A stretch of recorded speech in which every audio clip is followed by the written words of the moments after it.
Praise God Almighty for a blessed new day in our life on earth. Greetings to all in the precious name of our Lord and Savior Jesus Christ on this Saturday, the 9th of April 2022. Welcome to the RVMLA Date Paul's daily devotional reading of the Holy Scriptures from the Bible. Let us all bow down our heads and kneel in prayer at the footstool of our God Almighty. Our loving, gracious, merciful, and heavenly Father, we praise Thee and magnify Thee and glorify Thee. Dear Lord, You have brought us to the beginning of a new day. Thank You, Lord, for another beautiful sunrise to enjoy. Forgive us the errors of yesterday and bless us to walk closer in Your way today. You are a wonderful God, full of grace and mercy. Shine through us so that every person we meet may feel Your presence in us. Hold our hand, precious Lord, for we cannot make it by ourselves. Dear Lord, we thank You for the provisions that You have given to us. We pray that You will constantly remind us to be content in all of our circumstances. Dear Lord, we do know that You are our rock and our fortress. You are our shield and our strong tower. Help us to anchor ourselves to You today. Help us not to lean on our own understanding, but in everything acknowledge You, so that You can direct our words, thoughts, and actions. Lord, You know the struggles that we will face today. Be with us as we go through them and carry us as we are too weak. Make us bold enough that we may proclaim salvation cheerfully and joyfully. Dear Lord, we pray for the leaders and politicians of our state, our country, and the whole world. Grant them the wisdom to understand the struggles of the people and to allocate their resources wisely. Dear Lord, we pray for the sick people. Lord, we commend them to Your compassionate regard. If Thy will be, comfort them upon their sick bed and ease their suffering. We beg for deliverance and submit that no healing is too hard for You, Lord, if it be Thy will. Dear Lord, we pray for peace in our state, our country, neighboring countries, and the whole world. Help us to see the world through Your eyes, without dividing lines. Help us to lay aside our class and skin, our background and race. Help us to see a brother or sister in every person. Help us to wear forgiveness and to lay down our pride and pain. Lord, may peace and reconciliation reign in our heart. Lord, help us to make new bonds of trust with neighbors near and far, and so to fashion a world where peace comes to earth. We pray for peace in our life, our lands, nations, families, and in our hearts. Dear El Shaddai, we humbly pray and ask all this in the precious name of our Lord and Savior, Jesus Christ. Amen. Today's scripture portion is taken from the Old Testament and the New Testament. From the Old Testament, from the book of 1 Samuel, chapters 13 to 14. From the New Testament, from the book of Luke, chapter 10, verses 1 to 24. 1 Samuel, 13th chapter. Saul was years old when he began to reign, and he reigned under 2 years over Israel. Saul chose 3,000 men of Israel.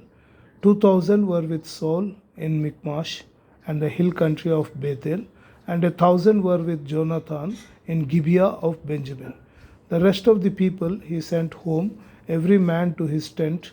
Jonathan defeated the garrison of the Philistines that was at Geba, and the Philistines heard of it, and Saul blew the trumpet throughout all the land, saying, Let the Hebrews hear. And all Israel heard it, said that Saul had defeated the garrison of the Philistines, and also that Israel had become a stench to the Philistines. And the people were called out to join Saul at Gilgal. And the Philistines mustered to fight with Israel 30,000 chariots and 6,000 horsemen, and troops like the sand on the seashore in multitude. They came up and encamped in Michmash, to the east of Beth Aven. When the men of Israel saw that they were in trouble, for the people were hard pressed, the people hid themselves in caves and in holes and in rocks and in tombs and in cisterns. And some Hebrews crossed the fords of the Jordan to the land of Gad and Gilead. Saul was still at Gilgal, and all the people followed him trembling. He waited 7 days, the time appointed by Samuel, but Samuel did not come to Gilgal, and the people were scattering from him. So Saul said, Bring the burnt offering here to me, and the peace offerings. and he offered the burnt offering. As soon as he had finished offering the burnt offering, behold, Samuel came, and Saul went out to meet him and greet him. Samuel said, What have you done? And Saul said, When I saw that the people were scattering from me, and that you did not come within the days appointed, and that the Philistines had mustered at Michmash, I said, Now the Philistines will come down against me at Gilgal, and I have not sought the favor of the Lord. So I forced myself and offered the burnt offering. And Samuel said to Saul, You have done foolishly. You have not kept the command of the Lord your God, with which he commanded you. For then the Lord would have established your kingdom over Israel forever. But now your kingdom shall not continue. The Lord has sought out a man after his own heart, and the Lord has commanded him to be prince over his people, because you have not kept what the Lord commanded you. And Samuel arose and went up from Gilgal. The rest of the people went up after Saul to meet the army. They went up from Gilgal to Gibeah of Benjamin, and Saul numbered the people who were present with him, about 600 men. And Saul and Jonathan his son and the people who were present with him stayed in Gibeah of Benjamin, but the Philistines encamped in Michmash. And raiders came out of the camp of the Philistines in 3 companies. One company turned toward Ophrah, to the land of Sheol. Another company turned toward the Beth Horon, and another company turned toward the border that looks down on the valley of Zeboim toward the wilderness. Now there was no blacksmith to be found throughout all the land of Israel, for the Philistines said, Lest the Hebrews make themselves swords or spears. But every one of the Israelites went down to the Philistines to sharpen his plowshare, his mattock, his axe, or his sickle. And the charge was 2/3 of a shekel for the plowshares and for the mattocks, and 1/3 of a shekel for sharpening the axes and for setting the goads. So on the day of the battle, there was neither sword nor spear found in the hand of any of the people with Saul and Jonathan. But Saul and Jonathan his son had them. And the garrison of the Philistines went out to the pass of Michmash. Chapter 14. One day Jonathan the son of Saul said to the young man who carried his armor, Come, let us go over to the Philistine garrison on the other side. But he did not tell his father. Saul was staying in the outskirts of Gibeah in the pomegranate cave at Migron.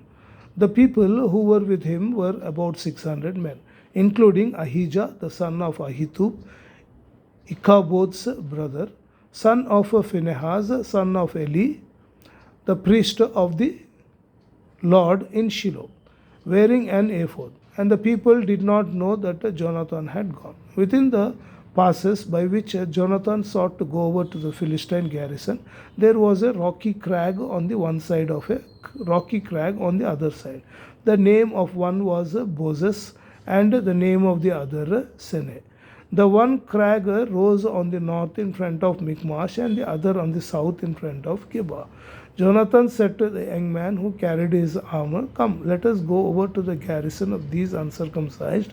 It may be that the Lord will work for us, for nothing can hinder the Lord from saving by many or by few. And his armor bearer said to him, Do all that is in your heart, do as you wish. Behold, I am with your heart, with you, with your heart and soul. Then Jonathan said, Behold, we will cross over to the men, and we will show ourselves to them. If they say to us, Wait until we come to you, then we will stand still in our place, and we will not go up to them. But if they say, Come up to us, then we will go up, for the Lord has given them into our hand. And this shall be the sign to us. So both of them showed themselves to the garrison of the Philistines, and the Philistines said, Look, Hebrews are coming out of the holes where they have hidden themselves. And the men of the garrison hailed Jonathan and his armor bearer and said, Come up to us, and we will show you a thing. And Jonathan said to his armor bearer, Come up after me, for the Lord has given them into the hand of Israel. Then Jonathan climbed up on his hands and feet, and his armor bearer after him, and they fell before Jonathan, and his armor bearer killed them after him. And that first strike which Jonathan and his armor bearer made killed about 20 men within as it were half a furrow's length in an acre of land. And there was a panic in the camp, in the field, and among all the people. The garrison and even the raiders trembled. The earth quaked, and it became a very great panic. And the watchmen of Saul in Gibeah of Benjamin looked, and behold, the multitude was dispersing here and there. Then Saul said to the people who were with him, count and see who has gone from us. And when they had counted, behold, Jonathan and his armor bearer were not there. So Saul said to Ahijah, bring the ark of God here, for the ark of God went at that time with the people of Israel. Now while Saul was talking to the priest, the tumult in the camp of the Philistines increased more and more. So Saul said to the priest, withdraw your hand. Then Saul and all the people who were with him rallied and went into the battle. And behold, every Philistine's sword was against his fellow, and there was a very great confusion. Now the Hebrews who had been with the Philistines before that time, and who had gone up with them into the camp, even they also turned to be with the Israelites who were with Saul and Jonathan. Likewise, when all the men of Israel who had hidden themselves in the hill country of Ephraim heard that the Philistines were fleeing, they too followed hard after them in the battle. So the Lord saved Israel that day, and the battle passed beyond the Beth Aven. And the men of Israel had been hard pressed that day, so Saul had laid an oath on the people, saying, cursed be the man who eats food until it is evening, and I am avenged on my enemies. So none of the people had tasted food. Now when all the people came to the forest, behold, there was honey on the ground. And when the people entered the forest, behold, the honey was dropping, but no one put his hand to his mouth, for the people feared the oath. But Jonathan had not heard his father charge the people with the oath. So he put out the tip of the staff that was in his hand, and dipped it in the honeycomb, and put his hand to his mouth, and his eyes became bright. Then one of the people said, your father strictly charged the people with an oath, saying, cursed be the man who eats food this day. And the people were faint. Then Jonathan said, my father has troubled the land. See how my eyes have become bright, because I tasted a little of this honey. How much better if the people had eaten freely today of the spoil of their enemies that they found. For now the defeat among the Philistines has not been great. They struck down the Philistines that day from Michmash to Ajalon, and the people were very faint. The people pounced on the spoil, and took sheep and oxen and cows, and slaughtered them on the ground, and the people ate them with the blood. Then they told Saul, behold, the people are sinning against the Lord by eating with the blood. And he said, you have dealt treacherously, roll a great stone to me here. And Saul said, disperse yourselves among the people, and say to them, let every man bring his ox or his sheep, and slaughter them here and eat. And do not sin against the Lord by eating with the blood. So every one of the people brought his ox with him that night, and they slaughtered them there. And Saul built an altar to the Lord. It was the first altar that he built to the Lord. Then Saul said, let us go down after the Philistines by night, and plunder them until the morning light. Let us not leave a man of them. And they said, do whatever seems good to you. But the priest said, let us draw near to God here. And Saul inquired of God, shall I go down after the Philistines? Will you give them into the hand of Israel? But he did not answer him that day. And Saul said, come here, all you leaders of the people, and know and see how this sin has arisen today. For as the Lord lives, who saves Israel, though it be in Jonathan my son, he shall surely die. But there was not a man among all the people who answered him. Then he said to all Israel, you shall be on one side, and I and Jonathan my son will be on the other side. And the people said to Saul, do what seems good to you. Therefore Saul said, O Lord God of Israel, why have you not answered your servant this day? If this guilt is in me or in Jonathan my son, O Lord God of Israel, give Urim. But if this guilt is in your people Israel, give to me. And Jonathan and Saul were taken, but the people escaped. Then Saul said, cast the lot between me and my son Jonathan. And Jonathan was taken. Then Saul said to Jonathan, tell me what you have done. And Jonathan told him, I tasted a little honey with the tip of the staff that was in my hand. Here I am, I will die. And Saul said, God do so to me, and more also, you shall surely die, Jonathan. Then the people said to Saul, shall Jonathan die, who has worked this great salvation in Israel? Far from it, as the Lord lives, there shall not one hair of his head fall to the ground, for he has worked with God this day. So the people ransomed Jonathan so that he did not die. Then Saul went up from pursuing the Philistines, and the Philistines went to their own place.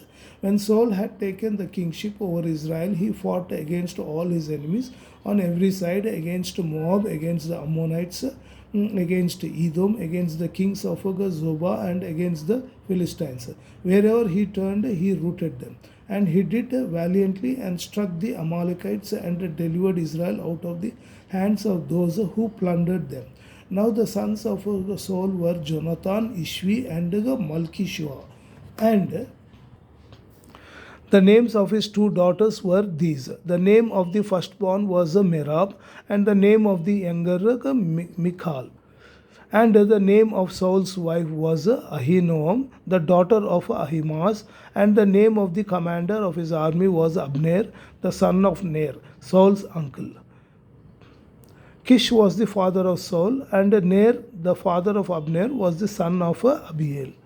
There was a hard fighting against the Philistines all the days of Saul, and when Saul saw any strong man or any valiant man, he attached him to himself.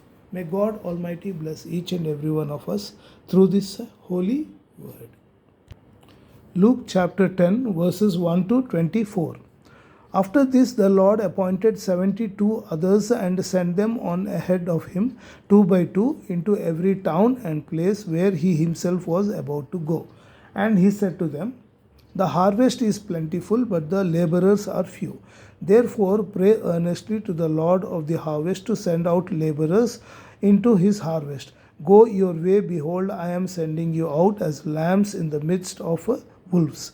Carry no money bag, no knapsack, no sandals, and greet no one on the road. Whatever house you enter, first say, peace be to this house. And if a son of peace is there, your peace will rest upon him. But if not, it will return to you. And remain in the same house, eating and drinking what they provide, for the laborer deserves his wages. Do not go from house to house. Whenever you enter a town and they receive you, eat what is set before you.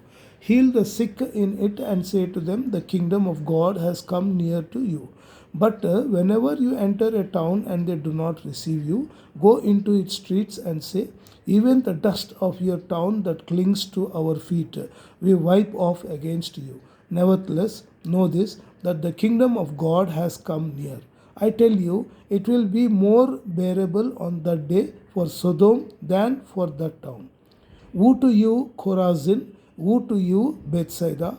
For if the mighty works done in you had been done in Tyre and Sidon, they would have repented long ago, sitting in sackcloth and ashes. But it will be more bearable in the judgment.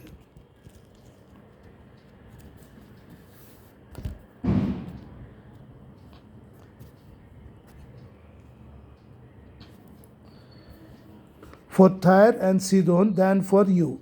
And you, Capernaum, will you be exalted to heaven? You shall be brought down to Hades. The one who hears you hears me, and the one who rejects you rejects me, and the one who rejects me rejects him who sent me. The 72 returned with joy, saying, Lord, even the demons are subject to us in your name. And he said to them, I saw Satan fall like a lightning from heaven. Behold, I have given you authority to tread on serpents and scorpions and over all the power of the enemy, and nothing shall hurt you. Nevertheless, do not rejoice in this, that the spirits are subject to you, but rejoice that your names are written in heaven. In that same hour he rejoiced in the Holy Spirit and said, I thank you, Father, Lord of heaven and earth, that you have hidden these things from the wise and understanding and revealed them to little children. Yes, Father, for such was your gracious will. All things have been handed over to me by my Father, and no one knows who the Son is except the Father, or who the Father is except the Son, and anyone to whom the Son chooses to reveal him. Then, turning to the disciples, he said privately, Blessed are the eyes that see what you see, for I tell you that many prophets and kings desired to see what you see and did not see it, and to hear what you hear and did not hear it. May God Almighty bless each and every one of us through this holy word. Let us all bow down our heads and kneel for the Lord's Prayer.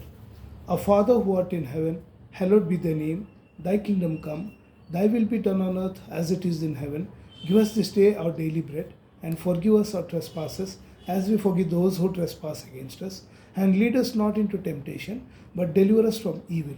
For thine is the kingdom, and the power, and the glory, forever and ever. Amen. May El Shaddai bless you all and be with you throughout this day. Amen.